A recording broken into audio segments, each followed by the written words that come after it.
নমস্কার। শ্রীরামের অনুধ্যান। আজ আমরা পড়ব অগস্ত্যের আশ্রম, জটায়ুর সংবাদ। মুনি সুতীক্ষ্ণের কথা মতো রাম, সীতার লক্ষ্মণ অগস্ত্যের ভ্রাতার আশ্রমে এসে সেখানে রাত্রি অতিবাহিত করে। পরদিন প্রভাতে অগস্ত্যের আশ্রম অভিমুখে যাত্রা করলেন। রামের আগমন সংবাদ শুনে অগস্ত্য শিষ্যদের বললেন, বহুকাল পরে রাম আমাকে দর্শন করবার জন্য এসেছে। আমিও মনে মনে তার আগমন আকাঙ্ক্ষা করছিলাম। সসম্মানে তাদের নিয়ে এসো। অগস্ত্য তাদের অতি আদরে গ্রহণ করে বললেন, তুমি ধার্মিক এবং সমস্ত লোকের রাজা, সুতরাং তুমি আমার প্রিয় অতিথি। হে পুরুষশ্রেষ্ঠ রাম, পূর্বে বিশ্বকর্মার নির্মিত এই স্বর্ণ হীরক খচিত দিব্য বৈষ্ণব ধনু, সূর্যের প্রভাবিশিষ্ট অমোঘ ব্রহ্মদত্ত নামক স্বর, কোষস্থিত স্বর্ণভূষিত অসি এবং অগ্নি সদৃশ্য তীক্ষ্ণ স্বরে পূর্ণ অক্ষয় তুণ্ডয় ইন্দ্র আমাকে দিয়েছিলেন। তুমি এসব আমার কাছ থেকে গ্রহণ করে যুদ্ধে বিজয়ী হও। রাম, তোমাদের প্রতি আমি অত্যন্ত প্রীত হয়েছি। জনক নন্দিনী সীতা কখনো কোনো কষ্ট করেননি।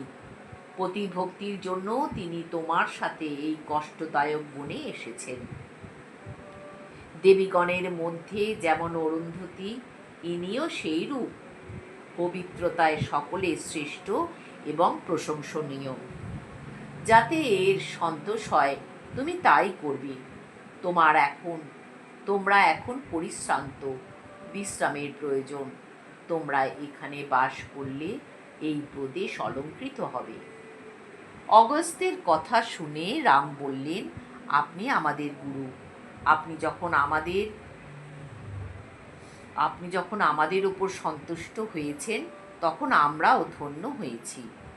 আপনি বহু বন শোভিত একটি স্থান, যেখানে অল্প আয়াসেই জল পাওয়া যায়, সেই জায়গা আমাকে বলুন। সেখানে আশ্রম নির্মাণ করে আমরা সুখে বাস করব। রামের কথা শুনে মুনি অগস্ত্য একটু চিন্তা করে বললেন, এখান থেকে 2 যোজন দূরে পঞ্চবটী নামে বহু ফল মূল সমন্বিত একটি স্থান আছে।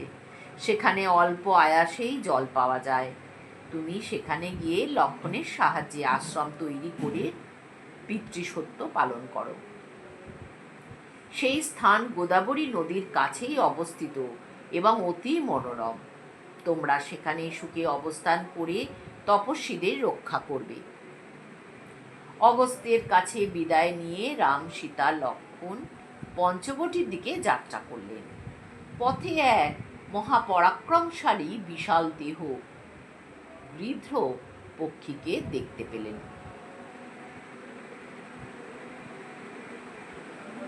তাকে রাক্ষস মনে করে রাম জিজ্ঞাসা করলেন, তুমি কে?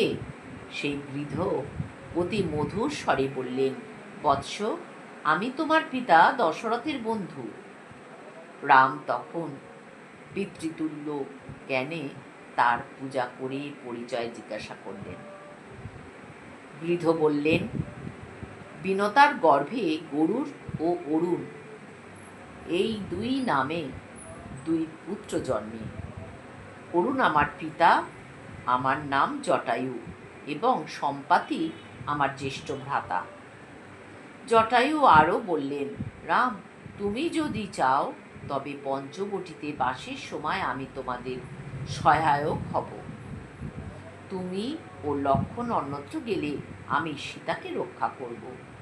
জটায়ুর কথা শুনে রাম অত্যন্ত আনন্দিত হয়ে তাকে আলিঙ্গন করলেন এবং সীতার রক্ষার ভার তাকে অর্পণ করে জটায়ু ও লক্ষ্মণের সাথে পঞ্চবটিতে প্রবেশ করলেন।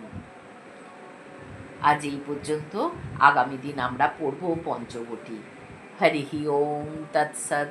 শ্রীরামকৃষ্ণার্পণমস্তু।